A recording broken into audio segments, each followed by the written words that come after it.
현재 직장인이자 부동산 투자 등 다양한 재테크를 통하여 수익을 만들어 멋지게 퇴사하고 싶은 쿨가이입니다. 많은 직장인 분들이 전세나 매매 등으로 아파트나 빌라, 오피스텔 등 계약을 하고 거주하거나 투자를 하고 있습니다. 이렇게 부동산 거래를 할 때에는 기본적인 부동산 용어를 모르면 큰 낭패를 볼 수 있습니다. 그 중 하나가 바로 근저당권입니다. 오늘은 근저당권 특가 설정, 말소 해지 등에 대해 알아보도록 하겠습니다. 부동산 거래의 기본 용어 근저당권 설정 뜻. 근저당권 설정이라는 말을 많은 직장인 분들이 들어보셨을 겁니다. 하지만 근저당권 뜻이 무엇인지 정확히 모르는 분들이 많으실 겁니다. 은행이나 금융기관이 대출을 해줄 때 해당 부동산을 담보로 잡는 것이 바로 근저당권입니다. 근저당권은 통상 대출 금액의 120에서 130% 수준으로 설정하는데, 이는 대출에 대한 이자, 체납 시 해당 이자 금액까지 미리 포함하여 설정하기 때문입니다. 채무자가 정해진 일자의 대출금을 상환하지 않거나 이자를 연체할 경우에 채권자인 금융기관이 해당 부동산을 압류하여 대출금을 회수하게 됩니다.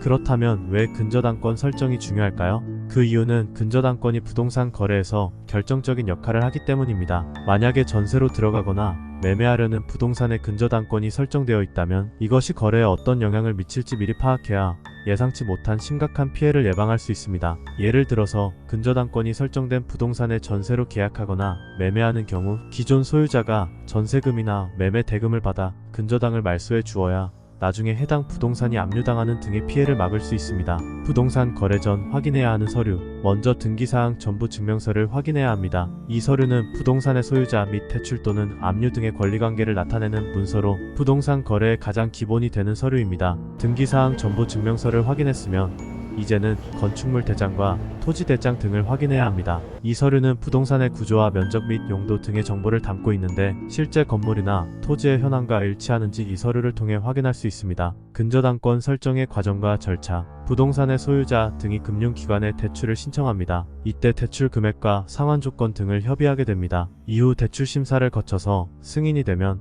근저당권 설정 계약을 체결하게 됩니다. 이 계약에서는 근저당권의 내용과 범위, 대출 금액, 이자 등 채무자가 이행해야 할 사항이 정해지게 됩니다. 계약 체결 후에는 통상 해당 금융기관의 지정 법무사가 등기소에서 근저당권 설정 등기를 신청합니다. 등기는 부동산의 소유권과 권리관계를 공식적으로 등록하는 절차입니다. 등기가 완료되면 근저당권이 설정됩니다. 근저당권이 설정된 부동산의 위험성과 피해 예방 전략. 1. 대출 잔액. 근저당권이 설정된 부동산을 거래할 때 가장 중요한 정보 중에 하나는 대출 잔액입니다. 만약 전세 계약에서 소유자가 대출금을 전액 상환하지 않았다면 소유자가 세입자의 전세보증금을 받아 대출금을 전액 상환하는 것을 내용으로 하는 전세 계약을 하든지, 보증금을 적게 하고 월세를 부담하는 계약 또는 보증보험에 가입하는 계약 등을 해야 합니다. 전세금 입금 전에 미리 대출 잔액 증명서, 압류, 내역, 체납 내역 등도 받아보고 이상이 있다고 판단되면 계약을 하지 않는 게 좋을 수도 있습니다.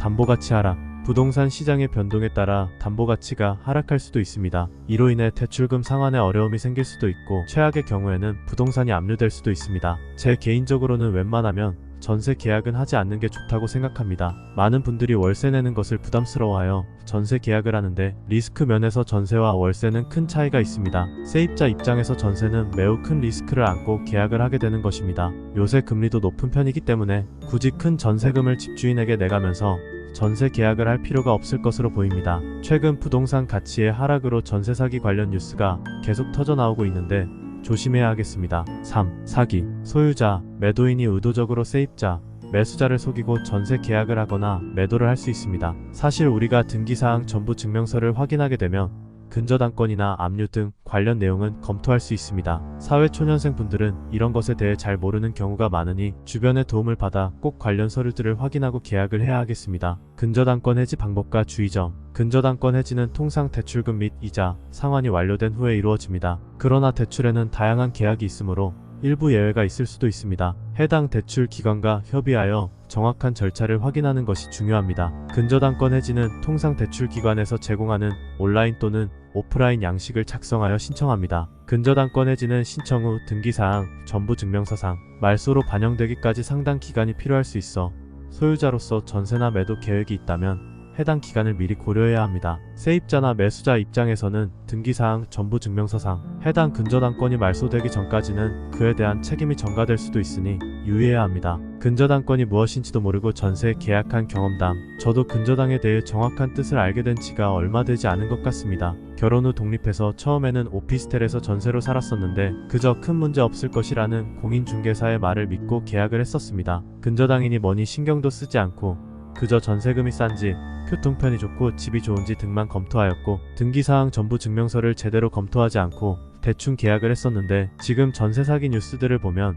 제가 그저 운이 좋았던 것 같습니다. 개인적으로 2030세대들이 부동산에 대한 기본적인 교육은 받아야 한다고 생각합니다. 부동산에 대해 아는 것이 없는 상태로 그저 소유자와 공인중개사 말만 믿고 계약을 하는 것은 정말 인생을 나락으로 빠뜨릴 만큼 큰 불행의 씨앗이 될 수 있습니다. 오늘도 제 영상을 봐주셔서 감사합니다. 모든 직장인 분들 부자 되시길 바랍니다.